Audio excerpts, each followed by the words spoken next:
So we're returning to Shogun. Could you explain the reasons why you wanted to go back to your first game this time? Okay, imagine you had a kid and the kid turned out to be not everything you expected. You're a little bit disappointed they didn't do so good at school or anything else. Imagine you could go back and remake that kid in the perfect way, knowing 10 years worth of parenting, okay?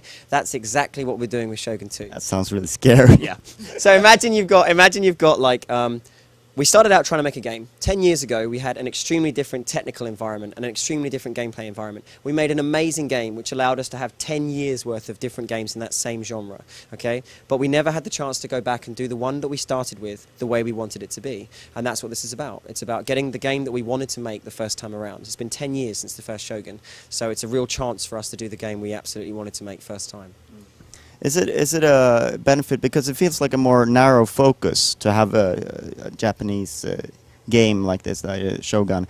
Is that a benefit in order to push in certain other areas? Yeah, it's if you imagine it, it's actually about allowing us to do more depth. So imagine it about doing more with less. I know it's a bit of a cheesy Zen thing to say, but it really is about pruning back the bonsai tree and making the perfect thing, okay? So the fact that we've only got Japan and the Japanese clans doesn't mean that the game is smaller. It means that the game is much more intense and much more concentrated. With a game like Empire or Napoleon, we had to represent a ton of different cultures across a whole area of the world, which meant we only literally skimmed the top of them. Whereas with Japan, and focusing just on Japan, we can look into the culture, the religions, the society, the warfare, the units, all of that stuff so much more deeply, and it lets us do that. And it's also important to stress that the campaign map is going to be just as epic as the other campaign maps you've played across in Total War games. It's going to be just as big, it's huge, but it's just the islands of Japan. It still very much feels like, you know, if you take your kind of one army from the beginning province right the way through to the mountains in the far distance, it's going to be a real achievement.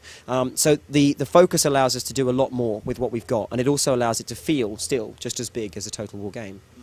Could you talk a little bit about how the sieges have changed for Shogun 2?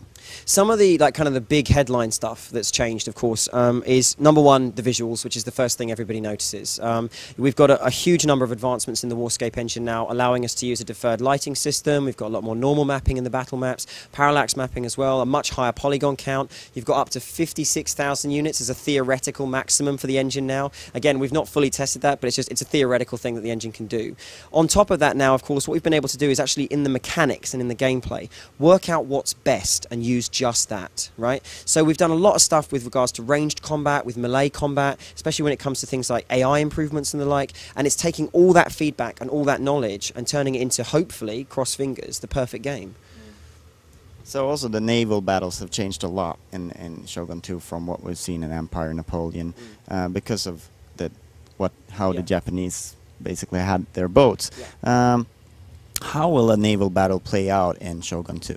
Okay, the first major differences on the naval side is that you can combine land and sea for the first time in the game, right? So you now have full coastlines, reefs and rocks. All of that stuff is things that you can smash your enemy into and use against them, or have them use against you. So you can create choke points now, you can block off certain parts, you can force them to take certain routes. The other thing is it's not all sail powered anymore, it's mostly done with oars, which means that you get much more finite control over the units. You can tell them, start here, go there, they go there and they stop. All the stuff about circling around each other and trying to find the right angle, that's gone, because that's a European way of fighting, not a Japanese way of fighting.